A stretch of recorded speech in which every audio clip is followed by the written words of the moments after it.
Chapter 2. The Age of Revolutions. An event which brings about a radical change in human life is called a revolution.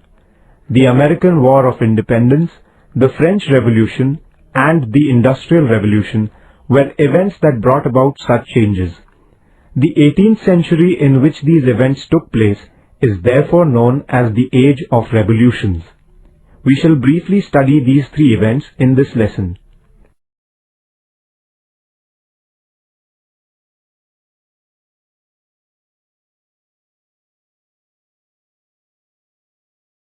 The American War of Independence. After the discovery of the continent of America, people from many countries of Europe went and settled there permanently.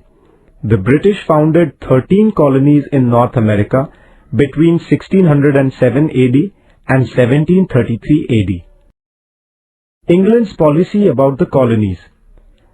The government of England began to administer these colonies in North America.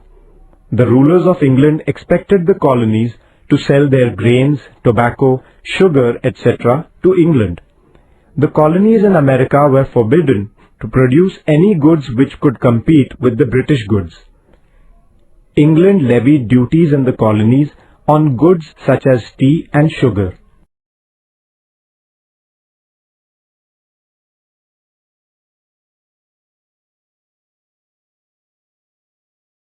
The growing discontent against England in the colonies. The colonists desired to get rid of the burdensome restrictions imposed on them by England. They united under the leadership of George Washington and Thomas Jefferson and revolted against England.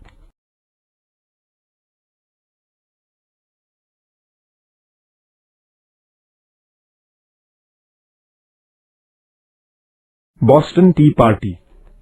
The colonists demanded that England should remove all restrictions imposed on them and allow them to govern their colonies on their own.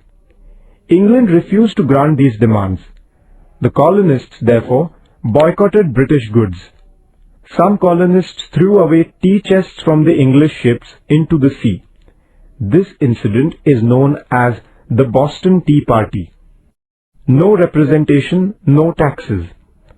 The American colonies had no representation in the Parliament of England. They, therefore, took a clear stand that the Parliament of England had no right to enact laws applicable to the colonies and had no right to impose taxes on them. They declared, "No taxation without representation." The government of England turned down the colonists' demands. This led to a war between England on the one hand and the colonies on the other. George Washington led the army of the colonies. Declaration of Independence. The colonies issued the Declaration of Independence on 4th July 1776. Thomas Jefferson played an important part in drawing up its draft. The Declaration set forth its principles that all men are created equal, life, liberty, and the pursuit of happiness are the unalienable rights of man, and people have a right to change or abolish any government which tries to destroy these rights. The colonies won the War of Independence.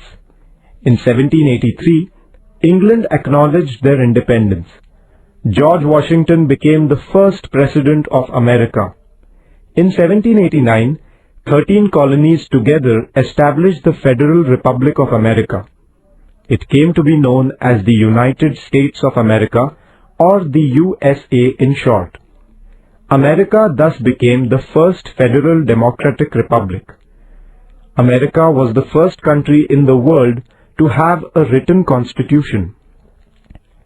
The American War of Independence provided inspiration to the revolutionaries in France. Also, it proved to be a source of inspiration to the anti-colonial struggles in the world in the 19th and the 20th centuries.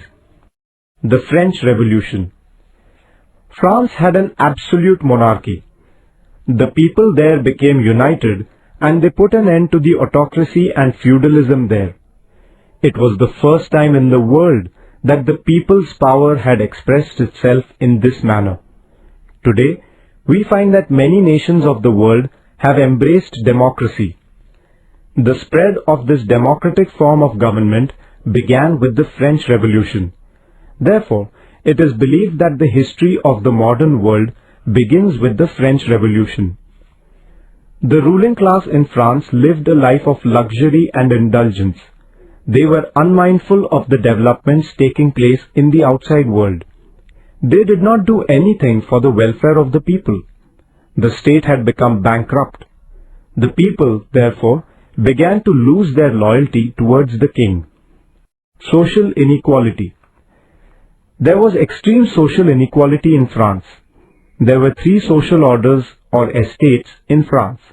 The first was that of the higher clergy and the second was that of the nobility. The two together were negligible in number considering the total population of France, but they owned nearly 80% of the nation's land. They also enjoyed many privileges. They lived luxuriously. The third estate consisted of merchants, lawyers, doctors, teachers, farmers, workers and serfs, etc. Although their income was much less, they bore the brunt of all taxes. There was extreme social and economic inequality between the first two higher estates and the third estate. It was the third estate that struck at this inequality. The French thinkers Montesquieu, Voltaire and Rousseau put forth new ideas.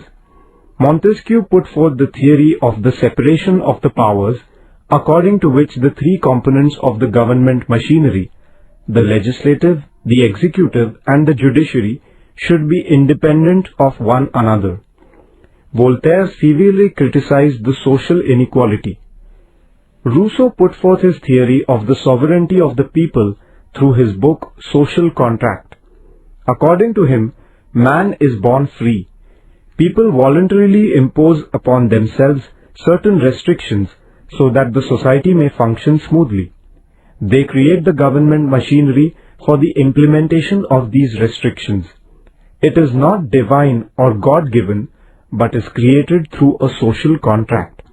If this contract is broken by the rulers, people have a natural and moral right to overthrow such rulers. For these ideas of Rousseau, he is regarded as the father of the French Revolution. The French thinkers gave importance to the idea of the liberty of an individual. They opposed blind faith. They considered the development of new industries as essential. These new ideas spread everywhere in France, giving momentum to the French Revolution. The fall of Bastille. As the hardships of the common people went on increasing, their discontent too reached the climax and the revolution broke out. The enraged people stormed the prison of Bastille on 14 July 1789. The fort of Bastille was a symbol of despotism and injustice. The storming of the Bastille was a severe blow that the common people dealt to the autocratic rulers. The Declaration of Human Rights. The revolutionaries issued the Declaration of the Rights of Man. It proclaimed that liberty, security of life and property, and the right to resist injustice are the fundamental rights of man. The furious masses overthrew the feudal system in France. Louis XVI, the King of France, was beheaded and people established their rule. The French Revolution gave the world the valuable principles of liberty, equality and fraternity. It established the principle of people's sovereignty. This revolution proved to be a source of inspiration throughout the world in the fight against despotism and in the struggles of the enslaved nations. Therefore, the French Revolution is regarded as a very important event in the history of man. The Industrial Revolution. In Europe, revolutionary changes began to take place in the field of industry in the latter half of the 18th century. Goods began to be produced with the help of machines powered by steam. Later on, electricity came to be used. Factories replaced cottage industries. Handlooms were replaced by power looms. New means of transport such as railways and steamboats were introduced. It was the dawn of the age of machines. This industrial revolution started in England first, and then it gradually spread to other parts of the Western world. The industrial prosperity of England was so great that England came to be described as the workshop of the world. Effects of the Industrial Revolution. The Industrial Revolution gave momentum to Europe's economic progress. The volume of production of a variety of goods increased. Internal and international trade expanded. The advancements in the means of transport and communication led to the growth of trade. The factory system of production led to tremendous increase in the production of goods. Employment opportunities too increased considerably. This in its turn led to an increase in the purchasing power of the common people. The availability of a variety of goods at cheaper rates enormously helped improve the standard of living of the common man.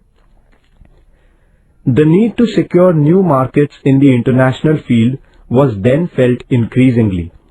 With the help of surplus capital, modern machinery and a well-equipped military force, the European nations began to expand their empires in Asia and Africa. As a result, the undeveloped countries lost their freedom. They just became assured markets supplying raw material to the imperial powers. India too was a victim of this process. The Industrial Revolution led to the growth of towns and cities. There, the educated society grew in number. They became conscious of their rights. This helped the development of democracy in countries like England and France. New cities rose in Europe. The traditional occupations vanished. Villages were deserted. People began to throng the industrial cities. Thousands of workers lived in filthy slums. Lack of cleanliness led to the spread of diseases. The workers had to live a wretched life. In the industrialized nations, there began movements against this political and social inequality brought in by the economic inequality. The conflict between the industrialists and the workers' organizations grew. Workers' movements and women's movements for equal rights began in the European nations. These movements strengthened the idea of a welfare state. The standard of living of the common people improved. The life of the common man found expression also in the cultural field. New literary forms like short stories and novels evolved. The life of a common man became a subject of art and paintings. Later on in the 20th century, technological progress led to the development of the cinema. The joint family system began to decline. Traditionalism and blind faith began to lose their sway. It helped the spread of rationalism. But at the same time, wealth became the measure of man's success. Man became materialistic in his outlook. Human life became mechanical.